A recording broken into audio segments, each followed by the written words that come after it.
the ban on corporate and union donations, which I'm in favor of, that it will drive it underground. First of all, if you have the head of a company, for example, giving money to friends or employees to give to candidates, that's called breaking the law. And I think most of us will remember there was a prominent lobbyist who allegedly did that a few years ago and was not such a prominent lobbyist afterwards. You know, I think there's a big disincentive to do that. In response to some of the examples Councillor Min Wong gave, there's nothing against, if I support Councillor X, Y, or Z, and I say to my friend Councillor Walker, I'm having a fundraiser for them, would you like to come and buy a ticket? The fact that we work together, that shouldn't be used as if it's some kind of something inappropriate. People will go to family members, will go to friends, will go to even to people who work with them and say, I'm supporting so-and-so, why don't you come out and meet them? I'm having a fundraiser.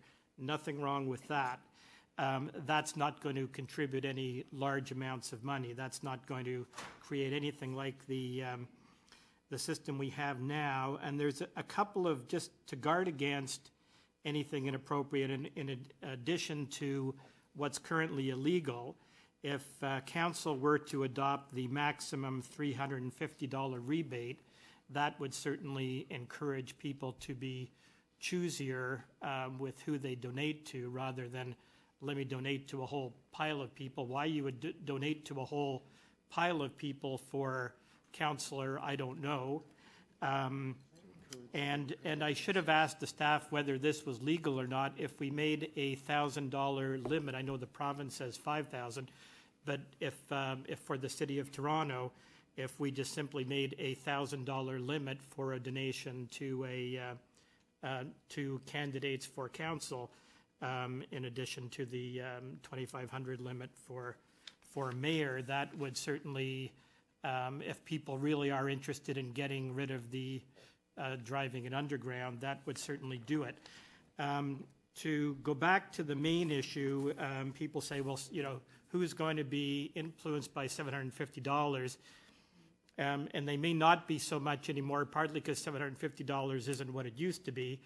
But I can tell you, when I first got elected 17 years ago, I collected data on campaign donations from developers to the members of council that I was on at the time. And if a developer came in with an application, I could pretty much tell you the votes by the pattern of the campaign donations before the thing even hit the agenda. And it wasn't the single $750, although $750 then was, I guess, like $1,500 now. It was the fact that there wasn't one donation for $750 from a developer. There'd be like 15 of them. So it would, you know, literally, people would get their campaigns financed by contributions from developers and people who did work with the city. Just last thing, the main issue here people talk about is, you know, what system favors who, and some people have said, well, we should get rid of the union and corporate donations because it will assist newcomers, and that's probably true. But the point shouldn't be whether it assists incumbents or challengers. The point should be that getting rid of the corporate and union donations will assist those who were able to inspire the public to want to donate to their campaigns. And that's presumably by either having a record of acting or by promising to act in the public interest. The current system rewards those who are able to inspire developers, sign companies, lobbyists, and the like, and that's really just not right. So we have a golden opportunity here to change things, and I suspect that if we do, we'll have the rest of the province following suit for the next election.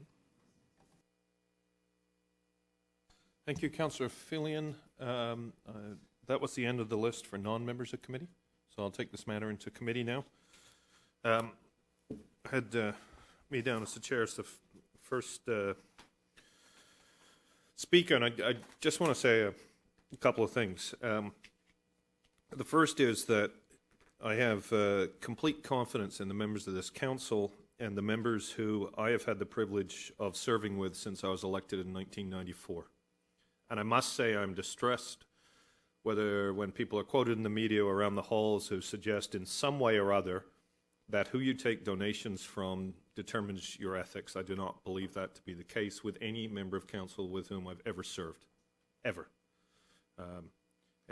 While I may be privately critical of some of my colleagues on positions they take, I have no doubt that those positions are not taken because of financial contributions.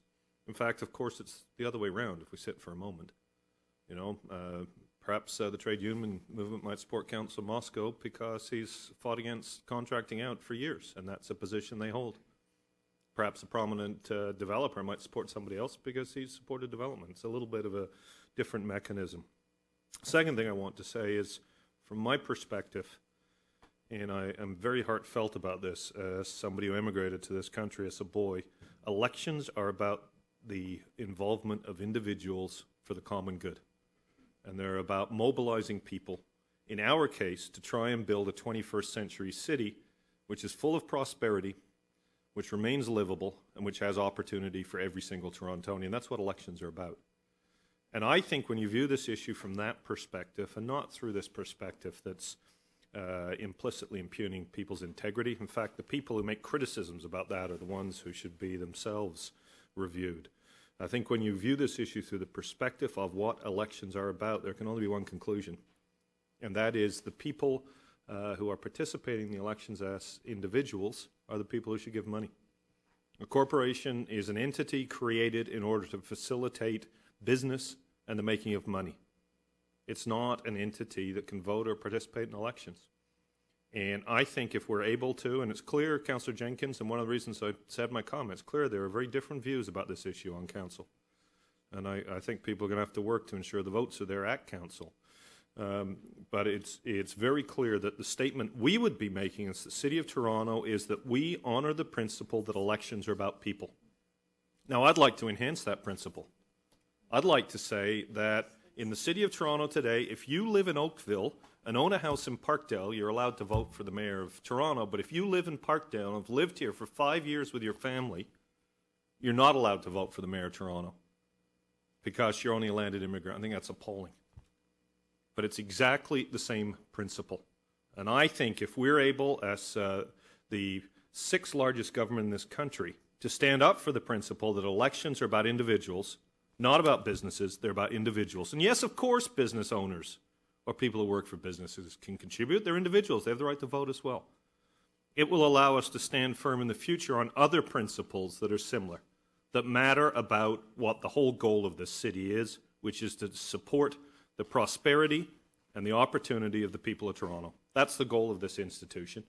And I think if you believe that, there's no choice but to say, I'm going to support a ban on corporate and union donations, because our goal as a government is about people, and it's about people who participate in elections. And whatever way you put it, if corporations and unions are allowed to donate, some people have more of a say than others. And that's not right, and I don't think it's consistent with our democratic goals. So I'm going to be supporting the recommendations before us, and I hope when this gets to council that council supports them. And the clerk have advised me that I didn't place the motions first, so I will place them. Thank you. Councillor Moscow. Then I have Pantalone, McConnell, Mahevic, Carroll, and I'm sure there'll be others. Thank you. I take a different view from the mayor, perhaps for different reasons. But let me move a couple of motions. All the representations that have been made to us have basically been on the basis of reducing the influence of corporations at City Hall. And I think Councillor Minnan-Wong in his presentation clearly demonstrated that you may want to do that, but in fact this measure will not do that. It will do the opposite. So I'm going to make two motions. First motion is the City adopt the recommendations contained in the November report from the City Clerk, subject to amending Appendix B 1 and 2 to read as follows.